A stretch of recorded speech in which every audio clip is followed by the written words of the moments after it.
ಆದ್ರೆ ಧಾರ್ಮಿಕ ಆಚರಣೆಗೂ ಭಾನು ಮುಷ್ತಾಕ್ ಅವರನ್ನ ಕರೆಯೋದಕ್ಕೂ ಏನ್ ಸಂಬಂಧ ಇದೆ ಸಿದ್ದರಾಮಯ್ಯನವರೇ? ಮಹಾರಾಜರು ಪ್ರಾರಂಭ ಮಾಡಿದಂತಹ ಪರಂಪರೆ ಬಗ್ಗೆ, ಅವ್ರು ಕಟ್ಟಿದ ವಿಶ್ವವಿದ್ಯಾಲಯದಲ್ಲೇ ಓದಂತ, ಅವ್ರು ಕಟ್ಟಿದಂತ ಕನ್ನಂಬಾಡಿಲ್ ಕಟ್ಟೆ ನೀರು ಕುಡ್ದಂತ ನಿಮಗಂತೂ ಕೃತಜ್ಞತಾ ಭಾವನೆ ಇಲ್ಲ. ಆದ್ರೆ ಅವರ ಯಾವ ಪರಂಪರೆನ ಹಾಕೊಡಲ್ಲ. ಪರಂಪರೆನ ಯಾಕೆ ಸರ್ ಹೊಡೆಯಕ್ ಹೋಗ್ತಿದ್ರಿ? ಹಿಂದೆ ಬರಗೂರು ರಾಮಚಂದ್ರಪ್ಪ ಅವ್ರನ್ನ ನೀವು ಮೊದಲನೇ ಸಾರಿ ಮುಖ್ಯಮಂತ್ರಿ ಆದಾಗ ಕರೆದಿದ್ರಿ. ಆ ವಯ್ಯ ಇಲ್ಲಿಗೆ ಬಂದು ನಾನು ದೇವಸ್ಥಾನದ ಒಳಗಡೆ ಹೋಗಲ್ಲ, ನಾನು ದೀಪ ಹಚ್ಚಲ್ಲ ಅಂತಂದ್ರು.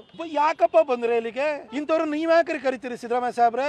ಈ ತರ ನಮ್ಮ ಹಿಂದೂ ಆಚರಣೆಗಳು, ಹಿಂದೂ ನಂಬಿಕೆಗಳ ವಿರೋಧಿಗಳನ್ನೇ ಯಾಕೆ ಕರಿತೀರಿ ನೀವು? ಸದಾ ಹಿಂದೂ ಧರ್ಮದ ಆಚರಣೆಗಳ ಬಗ್ಗೆ, ಹಿಂದೂ ಸಂಸ್ಕೃತಿ ಬಗ್ಗೆ ತುಚ್ಛವಾಗಿ ಮಾತಾಡ್ತಿದ್ದಂತ ಗಿರೀಶ್ ಕಾರ್ನಾಡ್ ನೀವು ಕರೆದ್ರಿ. ನೀವು ಇವಾಗ ಭಾನು ಮುಷ್ತಾಕ್ ಅವ್ರನ್ನ ಕರಿತಾ ಇದ್ದೀರಿ. ಅದ್ರ ಜೊತೆಗೆ ಮಹಿಷ ದಸರಾ ಅಂತ ಹೇಳಿ ಅನಿಷ್ಟವನ್ನ ಹುಟ್ಟು ಹಾಕಿದಂತ ಹಿನ್ನೆಲೆ ನಿಮ್ಗೆ ಇರುವಂತದ್ದು. ಆ ಪರಂಪರೆನ ಹುಟ್ಟು ಹಾಕಿದವರು ನೀವು. ಅಂದ್ರೆ ಮಹಾರಾಜರ ಮೇಲೆ ಏನ್ ಬಹಳ ದ್ವೇಷ ಇದೆಯಲ್ಲ, ಅದನ್ನ ಈ ರೀತಿ ಎಲ್ಲ ತೋರ್ತಾ ಅವ್ರ ಪರಂಪರೆನೆಲ್ಲ ಹೊಡಿಬೇಕು ಅಂತ ಹೊರಟಿದ್ದೀರಾ ಸಿದ್ದರಾಮಯ್ಯನವರೇ? ಯಾಕಾಗಿ ಸರ್ ಇದನ್ನ ಮಾಡ್ತೀರಿ? ನಮ್ ಸರ್ಕಾರನು ನೀವು ಬರೋದಕ್ಕಿಂತ ಮೊದಲಿತ್ತು. ನಾವು ಕೋವಿಡ್ ಸಂದರ್ಭದಲ್ಲಿ ಜನರ ಸೇವೆಯನ್ನು ಮಾಡಿದಂತ ಡಾಕ್ಟರ್ ಮಂಜುನಾಥ್ ಅವ್ರನ್ನ ಕರೆದು, ನಾವು ಇಡೀ ಮೈಸೂರನ್ನು ಕೂಡ ಒಳ್ಳೆ ವ್ಯಕ್ತಿನ ಕರೆದಿದ್ರಿ ಅಂತ ಹೇಳ್ಬಿಟ್ಟು ಹೆಮ್ಮೆಯಿಂದ ಅದನ್ನ ನೋಡ್ತು.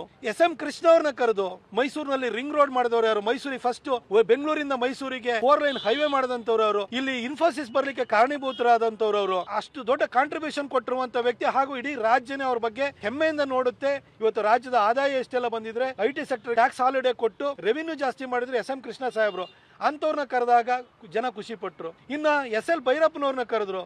ಅವರು ಸಾಹಿತ್ಯ ಕ್ಷೇತ್ರದ ದಿಗ್ಗಜ. ನೀವು ಈ ಭಾನು ಮುಷ್ತಾಕ್ ಅವ್ರನ್ನೆಲ್ಲ ಕಂಪೇರ್ ಮಾಡಕ್ಕಾಗಲ್ಲ. ಅವರು ಸರಸ್ವತಿ ಪುತ್ರ. ಅವ್ರಿಗೆ ಸರಸ್ವತಿ ಸಮ್ಮಾನ ಕೂಡ ಬಂದಿರೋದು ಮಾತ್ರ ಅಲ್ಲ, ಅಪಾರ ಸಂಖ್ಯೆಯ ಓದುಗರನ್ನ ಇರುವಂತವ್ರು. ಮೈಸೂರಿನಲ್ಲಿ ಬಂದು ಮೈಸೂರು ವಿಶ್ವವಿದ್ಯಾಲಯದಲ್ಲಿ ಇದ್ದು, ಮೈಸೂರಿನಲ್ಲಿ ನೆಲೆ ಇದ್ದು ಅವರು ಈ ಊರಿಗೆ ಒಳ್ಳೆದನ್ನ ಮಾಡಿದಂತವ್ರು, ಸಾಹಿತ್ಯ ಕ್ಷೇತ್ರಕ್ಕೆ ದೊಡ್ಡ ಕೊಡುಗೆಯನ್ನು ಕೊಟ್ಟರು. ಅಂತ ವ್ಯಕ್ತಿಯನ್ನ ನಾವು ಧರ್ಮದಲ್ಲಿ ನಂಬಿಕೆ ಇಟ್ಕೊಂಡಿರೋಂಥ ವ್ಯಕ್ತಿಯನ್ನ ನಾವು ಕರೆದಿದ್ದು. ತದನಂತರ ಬುಡಕಟ್ಟು ಜನಾಂಗಕ್ಕೆ ಸೇರಿದಂತ ದ್ರೌಪದಿ ಮುರ್ಮು ಅವರನ್ನ ನಾವು ಕರೆಸಿದ್ದು. ನೀವ್ ಯಾವ ಪರಂಪರೆ ಯಾಕೆ ಕೊಡ್ತಿದ್ರಿ ಸರ್? ಇದೇ ನಿಮ್ಮ ಸೆಕ್ಯುಲರ್ ಕಾರ್ಯಕ್ರಮ ಅಲ್ಲ ಸಿದ್ದರಾಮಯ್ಯನವರೇ. ಇದು ಧಾರ್ಮಿಕ ಆಚರಣೆ. ಭಾನು ಮುಷ್ತಾಕ್ ಅವ್ರ ಬಗ್ಗೆ ನಮ್ಗೆ ಯಾವುದೇ ಅಬದ್ಧದ ಭಾವನೆಗಳಿಲ್ಲ. ಅವ್ರ ಬಗ್ಗೆ ಹೆಮ್ಮೆ ಇದೆ. ಆದ್ರೆ ದಸರಾದಂತ ತಾಯಿ ಚಾಮುಂಡಿಯನ್ನ ಆರಾಧನೆ ಮಾಡುವಂತಹ ಆಚರಣೆಯ ಉದ್ಘಾಟನೆಗೆ ಕರೆಯುವಂಥದ್ದು ಸೂಕ್ತನ? ದಯವಿಟ್ಟು ಮರುಚಿಂತನೆಯನ್ನು ಮಾಡಿ. ಹಿಂದೂಗಳೇ ಉದ್ಘಾಟನೆ ಮಾಡಬೇಕು ಅನ್ನೋದು ನಿಮ್ಮ ಉದ್ದೇಶನ? ಇದು ಹಿಂದೂ ಆಚರಣೆನ ಅಥವಾ ಇದು ಸೆಕ್ಯುಲರ್ ಆಚರಣೆನ? ದಯವಿಟ್ಟು ಹೇಳಿ. ಇದು ಹಿಂದೂ ಆಚರಣೆ ಆದ್ಮೇಲೆ ಹಿಂದೂ ಧರ್ಮದಲ್ಲಿ ನಂಬಿಕೆ ಇರಬೇಕು, ಈ ಆಚರಣೆಯಲ್ಲಿ ನಂಬಿಕೆ ಇರಬೇಕು.